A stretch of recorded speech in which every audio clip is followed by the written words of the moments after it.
YouTube world. My name's Brad. This is my son AJ. Hi.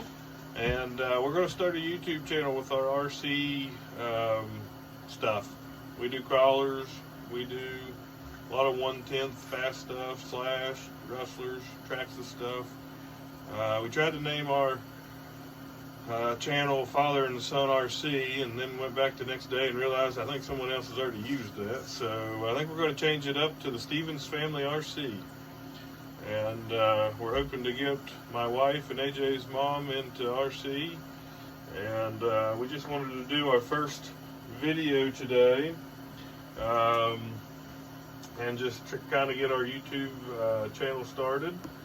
I bought my first RC car in 2004. It was a Sin Racing Stadium Truck 2, gas powered, and I realized real quick that I was not a mechanic and I was not very good at gas powered RC stuff.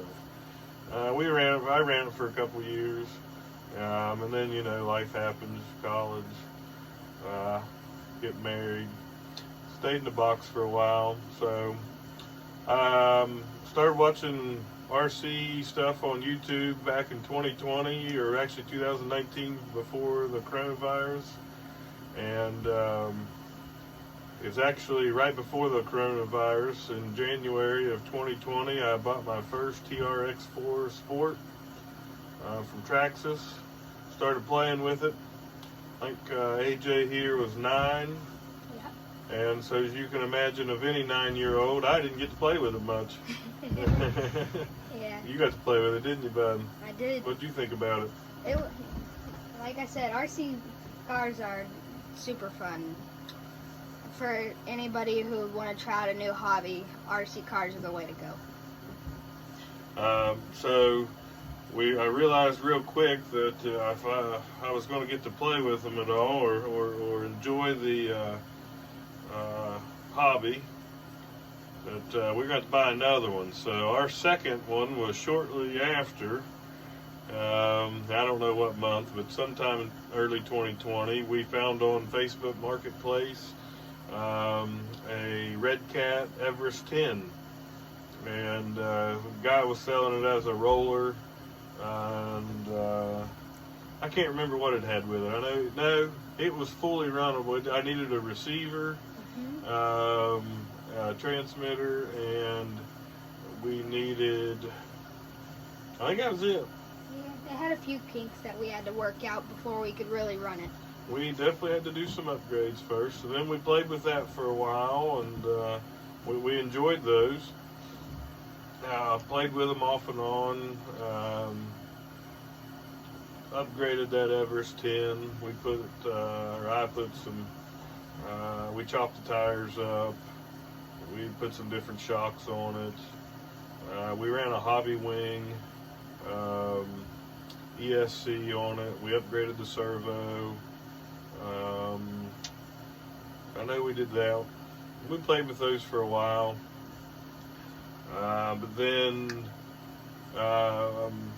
we took them camping. That's what we like to do, is pack them up and take them camping. We bought a couple boats, played with those, and a lot of low-end stuff.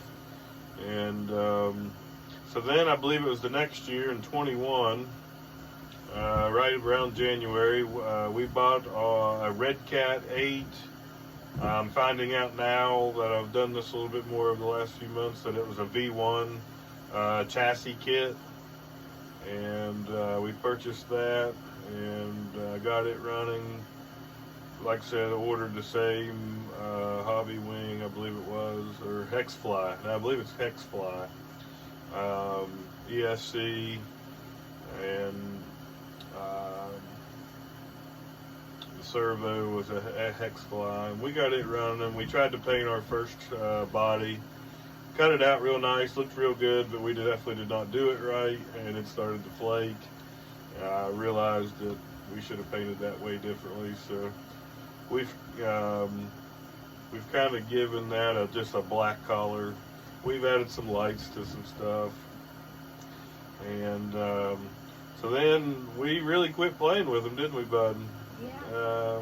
I don't know, kind of got out of the hobby, and here 2023. AJ was out shopping with his family and saw a Traxxas Rustler, and I'm going to tell you that's why we're here today. He's gotten a little older, a little bigger, taking a little interest in some of the RC cars and trucks.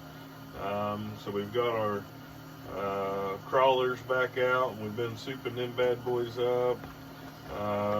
We have a Traxxas Slash, and we have 2 Rustlers. So what have you done with your Traxxas Rustler there? What did we buy?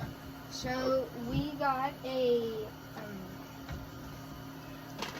we got a Velocity. Well, what did you buy first?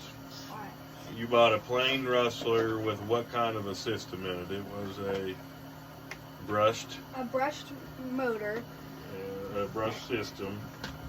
with regular stock tires, everything stock straight out of the package. And later, I took the initiative to buy a Velocity brushless motor and a brushless system. I got some gripping tires for the back of them, dirt tracks, and a few lights. And for Christmas a few days ago, I got wheelie bar to really help with the speed, and I installed all of those a few days ago.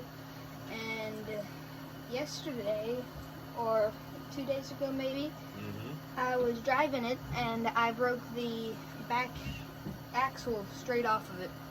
So I had and really, let's make sure we let them know it was an axle housing. Axle housing. You broke the plastic piece. How many times have you broke that now? Twice. Twice. And later in a few videos, we will show you how to fix that.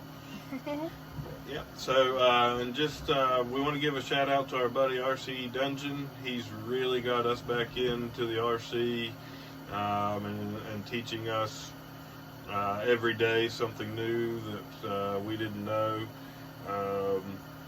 He's helped us upgrade our Gen 8 with a new body, and he keeps just helping us left and right, making sure we're ordering the right parts, and that's really helping us to learn. And we've got some content planned from fixing his Rustler that we're waiting on parts. If you heard, we said we had 2 Rustlers, one for AJ and one for me. So he keeps robbing off of my Rustler to fix his Rustler. And we have some parts coming in the next few days. We have some upgrade parts for our crawlers. And so we got some videos planned on some repairs, some upgrades. If you roll over there and check out RC Dungeon's channel, you'll see that he's had a couple new crawling videos, and that's been on our course. We started that back in 2020 and has expanded to finish that course this year. So we have a video planned for that for ourselves, and we're going to make a course for our fast stuff. We already have one in our yard. It's pretty basic, but we're going to start doing some jumps and doing some videos. So hope you hit like and subscribe, and we hope to really get into this hobby, and I like sharing it with my son, and we hope to get my wife into it. So thanks for watching. Subscribe. See ya.